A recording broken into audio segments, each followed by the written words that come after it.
नमस्कार दोस्तों। दोस्तों, हम सब ने एक कहानी सुनी होगी कि एक आदमी अपने घर में ऑफिस बना रखा था और उस पर कुछ काम कर रहा था। लेकिन उसका 5-6 साल का बच्चा था, 8 साल का मान लीजिए बच्चा रहा होगा या 6 साल का रहा होगा। वो उसको बहुत परेशान कर रहा था। वो कुछ न कुछ बार बार पूछने आ जाता था, कुछ न कुछ बार बार पूछने आ जाता था और उसका जो फोकस था वो बार बार बिगड़ जा रहा था। उसने अपने बच्चे को डिस्ट्रैक्ट करने के लिए उसने उसको उसके सामने एक नक्शा पड़ा हुआ था, मैप पड़ा हुआ था बड़ा सा। उसने उसके 7-8 टुकड़े कर दिया और उठा के फेंक दिया। बोला इसको ले जा करके जोड़ के लेके आओ। उसने सोचा कि ये इसमें कम से कम आधा घंटा ये व्यस्त रहेगा और मैं तब तक अपना काम कर लूँगा। वो मुश्किल से 2 या 3 मिनट हुआ होगा कि तब तक वो बच्चा उसके सामने आ गया। अपनी जो है वो मैप ले करके पूरा जोड़ करके उसने देखा। उसको देख के बड़ा ताज्जुब हुआ कि जो काम मैं नहीं कर सकता था, इतने टुकड़े थे और इतना बड़ा नक्शा था, इसको एक एक चीज़ जोड़ना कितना मुश्किल काम था और यह 2-3 मिनट के अंदर करके लेके चला है। उसने उसको बुलाया, बेटा जो है ये तुमने कैसे किया? तो उसने कहा कि इसमें क्या है? इसमें देखिए पीछे एक गाय की तस्वीर बनी हुई थी और मैंने पीछे से इसको गाय को जो है पूरा सही से जोड़ दिया और ये जो है आगे भी उसी तरह से जुड़ गया। दोस्तों, यह चीज़ हमको ये सिखाती है कि ये कोई ज़रूरी नहीं है कि कौन सोच सकता है, किसके पास इतना दिमाग हो सकता है, लेकिन चीज़ें जब स्मार्टली सोची जाती हैं, जब उस पर बहुत सारी चीज़ें ऐसी होती हैं जिनमें हम बहुत ज़्यादा फोकस करते हैं, बहुत ज़्यादा दिमाग लगाते हैं। अब कभी कभी जो है होता क्या है कि कोई एक आदमी आता है, उसको 2 मिनट में सॉल्व करके चला जाता है। यह कैसे होता है? क्योंकि वो तरीके जो सोचने का तरीका होता है वो स्मार्टली होता है, वो उसको स्मार्टली सोचते हैं। दोस्तों, मैं एक बड़ा मज़ेदार आपको कहानी भी सुनाता हूँ कि एक बार एक राजा के पैर में जो है तो वो कांटा चुभ गया।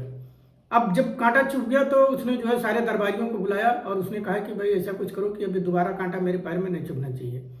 दरबारी सब पूरे इकट्ठे हो गए, पूरे बड़ी बड़ी मीटिंग की गई और मीटिंग करने के बाद शाम तक ये रिजल्ट निकाला गया, बड़ी बहस के बाद ये रिजल्ट निकाला गया कि पूरे राज्य को चमड़ों से ढक दिया जाए, पूरे राज्य को चमड़ों से ढक दिया जाए और राजा जो है जब चलेंगे तो उनके पैर में कांटा नहीं लगेगा।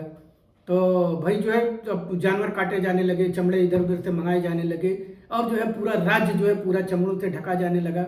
और उसके बाद चमड़ों के कारण बहुत सारी भयंकर बदबू होने लगी, खेती किसानी पे असर पड़ने लगा। कोई जब सारी चीज पूरी जमीन जब चमड़े से ढकी रहेगी तो उसको कैसे कोई चीज पैदा कर सकता है? तब लोग जा करके राजा के पास उन्होंने हाथ जोड़ा और उन्होंने कहा कि नहीं सर, इसका कोई और उपाय ढूंढिए, यह तरीका ठीक नहीं है, इससे जो है हम लोगों को बड़ा नुकसान हो रहा है। तो राजा ने फिर अपने दरबारियों को बुलाया और उनसे कहा कि नहीं, ये तरीका तो ठीक नहीं भाई, जनता इससे परेशान हो रही है, कोई और तरीका ढूंढो। तो ठीक है, दरबारियों ने फिर से मीटिंग किया, पूरी बड़ी लंबी लंबी बहस हुई और उस मीटिंग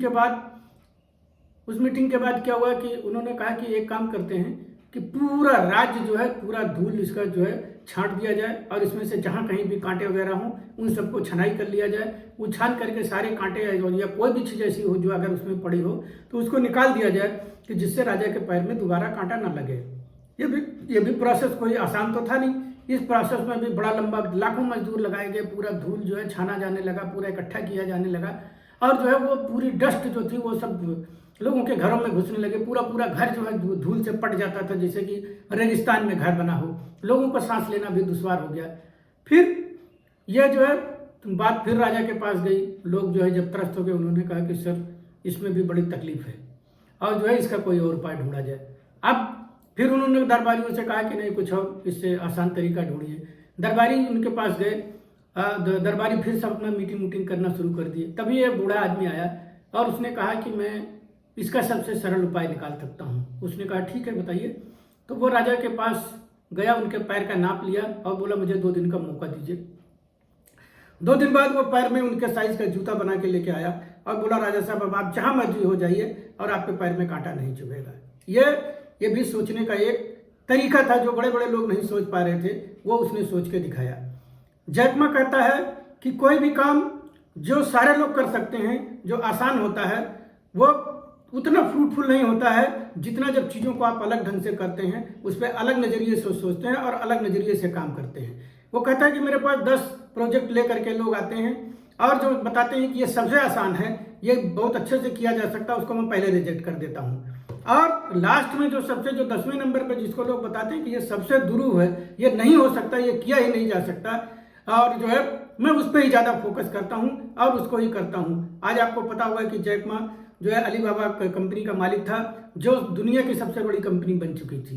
दोस्तों, ये कहानियाँ हमको ये सिखाती हैं कि जो है हमको चीज़ें स्मार्ट तरीके से करनी चाहिए। आपने उसका भी सुना होगा कि हेनरी फोर्ड के ये जब इन्होंने कार बनाने की जब कंपनी डाली, मोटर बनाने की जब कंपनी डाली, तो उस समय क्या होता था कि दरवाजा अलग बनता था, खिड़की अलग बनती थी, इंजन अलग बनता था, और सारी चीज़ें एक एक करके पूरा जब अलग अलग एक एक चीज़ बनाई जाती थी और उसके बाद फिर असेंबली करके एक पूरी कार बनाई जाती थी। उन्होंने क्या किया, उन्होंने कहा कि नहीं, ऐसे मत बनाइए। उन्होंने कहा कि आप एक काम करिए, जो लोग दरवाजा बनाएंगे वो केवल दरवाजा बनाएंगे, जो खिड़की बनाएंगे वो केवल खिड़की बनाएंगे, जो मोटर बनाएंगे वो केवल मोटर बनाएंगे, और इस तरह से जो है जहां असेंबली की जाएगी वहां केवल असेंबली का काम होगा। और इससे जानते हैं क्या हुआ, इससे असेंबली में जो टाइम जो लगता था एक कार बनाने में, जहां 10 घंटे का समय लगता था वहां पे 1 घंटे का समय लगा। मैं एक अनुपात बता रहा हूं, मतलब ये 10 घंटे में कोई कार तो बन ही नहीं सकती। तो जो है वो चीज़ें वो स्मार्टली होने लगी। दोस्तों, अगर चाइना से, जापान से अगर मुकाबला करना है तो हम हिंदुस्तानियों को भी अलग तरीके से सोचना पड़ेगा, अलग तरीके से स्मार्ट तरीके से सोचना पड़ेगा। आपने वो भी कहानी पढ़ी होगी कि जिसमें एक लकड़हारा दिन भर में 10 पेड़ काटता था, उसको जो है मान लीजिए कि उस जमाने में 100 रुपया मिलता था। एक नए लकड़हारे को भर्ती किया गया, वो जो है दिन भर में 25 पेड़ काट देता था, उसको 2500 रुपया मिलता था, उसको जो है 250 रुपया मिलता था।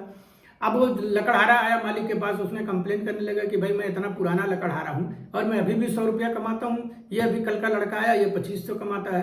तो उसने कहा कि तुमको इसके सीखने की जरूरत है, तुम जाओ इसके पास और सीखो कि कैसे काम किया जाता है। वो गया उसके पास, देखा, उसने कहा कि ये अपनी जब कटाई शुरू करता है तब अपने कुल्हाड़ी में धार लगाता है, इसके बाद जब एक पेड़ काटता है तो फिर रुक करके 2 मिनट जो है फिर उसमें धार लगाता है, और इसके पेड़ जल्दी जल्दी तेजी से कटते हैं। तब उसका दिमाग काम किया कि नहीं, सारी चीज़ें केवल शारीरिक मेहनत से नहीं होती हैं, बहुत सारी चीज़ें बौद्धिक ताकत से भी की जाती हैं। तो दोस्तों, ये इतनी कहानियां मैंने आपको सुनाई कि आप जब भी कुछ नया करें तो ये कोई ज़रूरी नहीं कि आप पूरी ताकत से, पूरे शरीर के साथ उसको वो शारीरिक ताकत से ही करें, बल्कि उस पर कोशिश करें और उस पर थोड़ा सा दिमाग लगाएं, उसको स्मार्टली करें, दिमाग से करें। वो काम आपका अच्छा होगा, बढ़िया होगा, तेज होगा। चीज़ों को अलग ढंग से करने की आदत डालिए।